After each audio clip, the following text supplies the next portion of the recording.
Right, grade 12, we are continuing with the essay question on the benefits of tourism. So, the third participant in the economy that can potentially benefit from tourism is the government. Right, this is on page 118 in your textbook. Okay, now obviously, the main benefit that the government will receive from tourism is through the levying of taxes. They can earn an income from the taxes that tourists pay. There are certain taxes that is levied specifically on the tourist industries. I'm going to give you some examples just now. And the reason why we ask them to pay taxes, there's two reasons. All right, the first reason is to recover the external cost. Okay, we said that the government obviously invest in a whole lot of infrastructure. The government must expand the railway, the road network. They must upgrade the harbours, the airports. They must provide sanitation, running water, electricity, whatever, to the different tourist areas. All right. So there are certain things certain infrastructural things that the government provides to the tourist industry that they don't necessarily pay for. They're not taxpayers in our country. So the government needs to recover the costs of providing this infrastructure in some way or another. And the one way that they can do that is to levy a tourist tax. It's added to the supply price. So the government makes the tourist pay a tax, okay, like for example, an airport departure tax, right? I'm going to explain that now.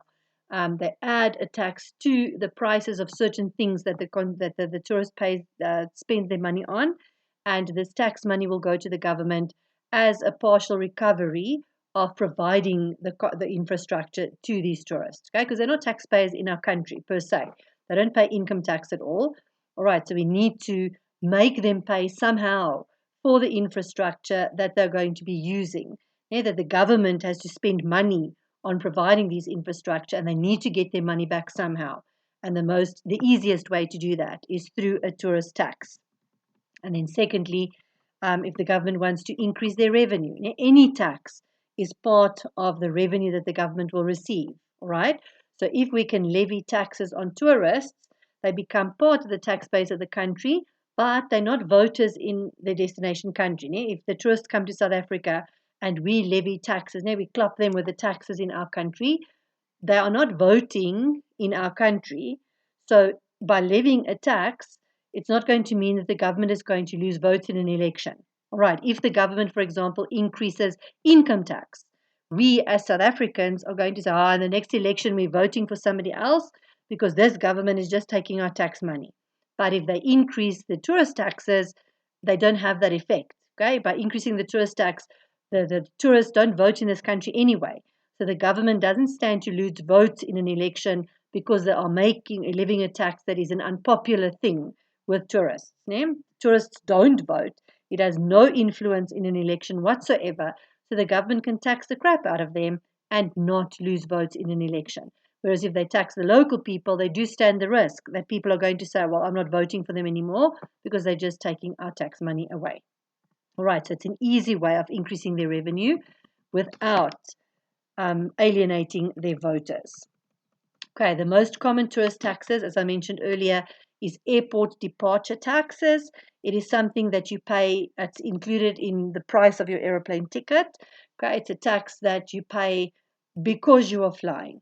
All right, airport departure tax, when you are flying away from the airport, you have to pay the tax because you are now flying away from the airport. All right, the airport departure tax, it's a tax that goes straight to the government as a form of revenue to make the tourists pay for the infrastructure that they are using. Okay, air ticket taxes, okay, as part of the plane ticket that you buy as well. There's taxes on hotel rooms, occupancy. There's casinos. Okay, casinos, very profitable source of tax income. Okay, obviously the government will take a certain percentage of the money that is taken from the slot machines and the tables.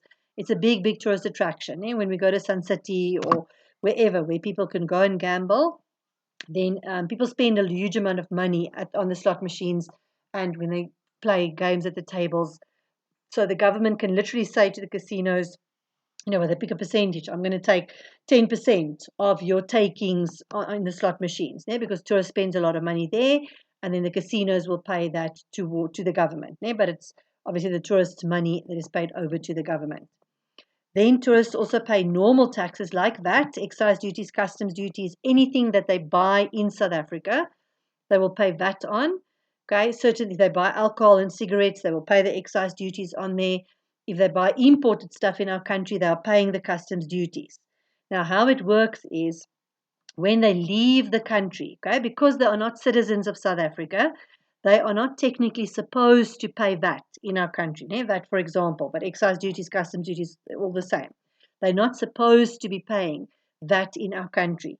So when they leave South Africa to go back home, what they can do is they can reclaim all the VAT that they paid, but they must put in a claim. All right, so physically, when they go through customs, when they're leaving the country, they have to fill in a form, all right, so, and where they're going to claim back their VAT.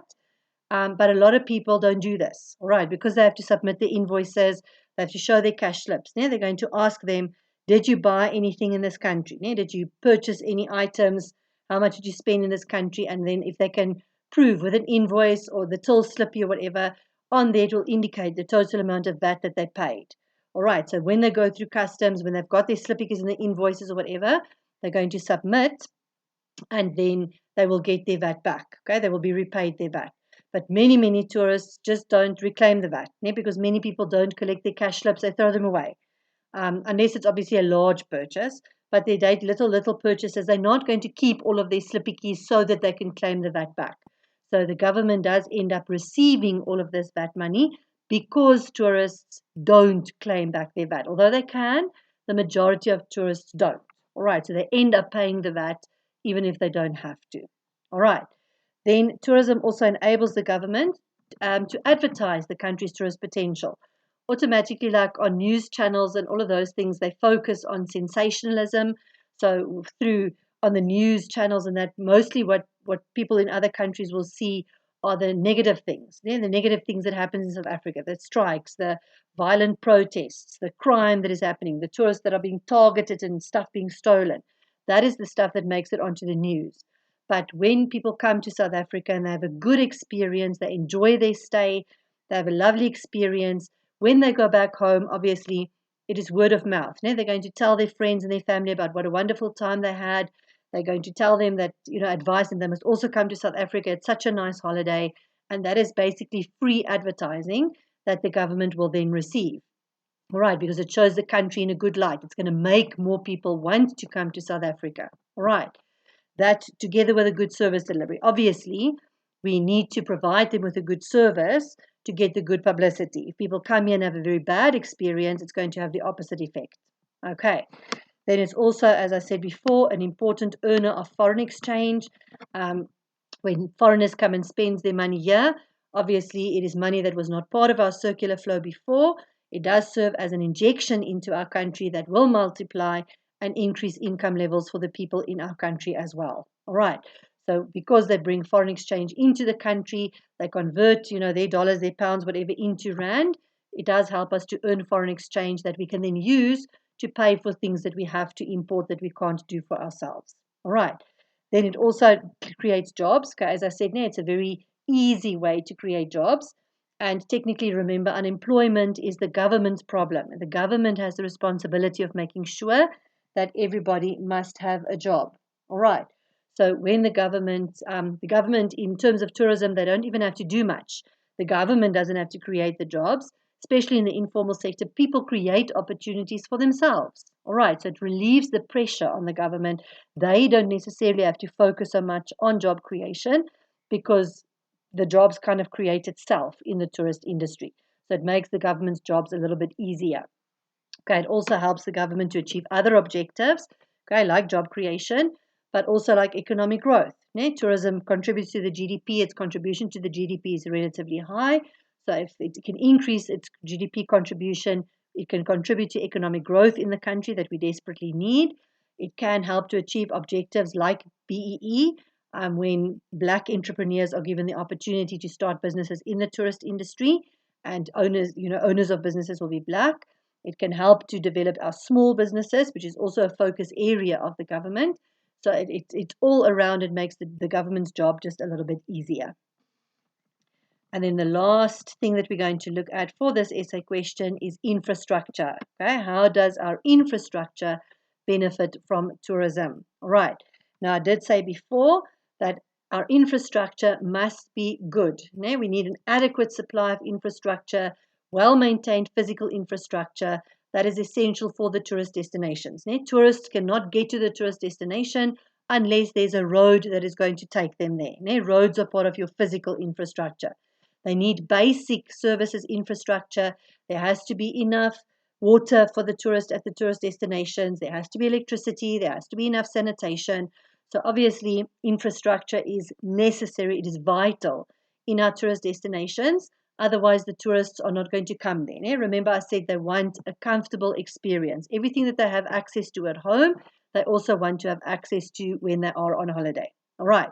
And I also said before, this infrastructure, once the government has invested in this infrastructure, it is something that is shared between residents and visitors. So yes, the tourists gets to use the roads and the data network, the communications network. They get to use the water and the electricity and the sanitation. But we don't roll the stuff up and pack it away when the tourist goes home. The people living in the tourist areas, they have access to infrastructure that they normally or sometimes might not have access to, especially in the rural areas. The government doesn't always provide infrastructure to the rural areas because it is expensive, because it's far away. But because it is a tourist attraction, the government will invest in that infrastructure, and then that infrastructure obviously is there for the local people to use as well. All right. So our government has prioritized certain economic infrastructure, things that is going to promote tourism in our country, like our harbors, making them bigger, making them wider, more user-friendly, our beaches, cleaning up the beaches, having walkways on these beaches, the rivers, okay, because that's where the tourist goes. In the next section, you'll see we're going to look at where do the tourists go in our country.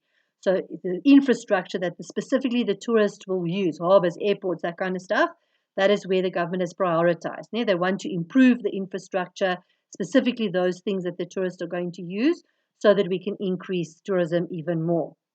Okay, most corridors have tourism as an important focus area. Okay, now we haven't done this, is chapter 10, okay, but corridors are basically areas in the country that connect developed areas with developing areas. Your more developed areas with more developing areas. A corridor is like a passageway, all right. So the idea is that we go for, from a developed area, that the growth and development will spill over into the developing areas, surrounding areas that are not as developed. And most of these corridors have tourism as an important focus area. In all of these corridors that have been identified, they will normally identify an industry that the government can focus on, where they want to invest money to make the growth happen. All right, and tourism, in almost all of our corridors, tourism will be a focus area where the government wants to invest money so that jobs can be created and economic growth can take place through the contribution of tourism. All right. PPPs, we spoke about that just now as well. That is used for the development of infrastructure at our tourist destinations. Remember, PPP, public-private partnerships, it means that the public sector will invest in certain things and then the private sector will invest in certain things. So the public sector investment will come obviously in the form of infrastructure. We said the government must provide the infrastructure, the roads to the tourist destinations, the water, the sanitation, the communications network. And then the private sector will invest obviously in the hotels, in the businesses itself, in the shops, at the restaurants, whatever, the resorts, whatever, to develop that kind of infrastructure. All right. Then in addition to the actual physical infrastructure, tourists also require social infrastructure. All right. For example, medical services, ambulance services, medicines, clinics, hospitals. Tourists come on holiday and they don't plan to get sick, but they do. They pick up some disease, they hurt themselves, they break a leg when they're doing adventure tourism, whatever. So when they are here and something does go wrong, they obviously need access also to social infrastructure like clinics, like hospital, like medical care. So when social infrastructure is provided, also again, our local residents will benefit from that as well. All right. Police protection. Our police don't say, well, you're a tourist, we're not going to help you. That social infrastructure is there. We have to help the tourists when they come. Okay, in many cases, tourists are actually targeted by criminals because they're so vulnerable. They're on holiday, they're relaxed, they're not paying attention to watching what they're putting in the camera, watching their cell phone all the time. And it's like that in any other country as well. You are more relaxed when you are on holidays. You sometimes forget to lock your door, etc., etc. Okay, so they do target tourists in terms of criminals. The criminals target the tourists, so obviously they would need to make a case of the police. They need police protection as well. All right, and then tourism obviously is a big receiver of government funding. As I said, it's indicated as a focus area that the government can invest money in so that we can create economic growth. So most of governments, but also the South African government, they spend a large amount of money on infrastructure development so that we can increase the volume of tourists. The tourists will come, we build the infrastructure, and we hope that the tourists will come. All right. But as I said, tourists will not come to an area if they don't have access to infrastructure. They want to have a comfortable holiday. All right. So the government invests a huge amount of money in infrastructure so that the tourists will come, to give them a better experience when they are here.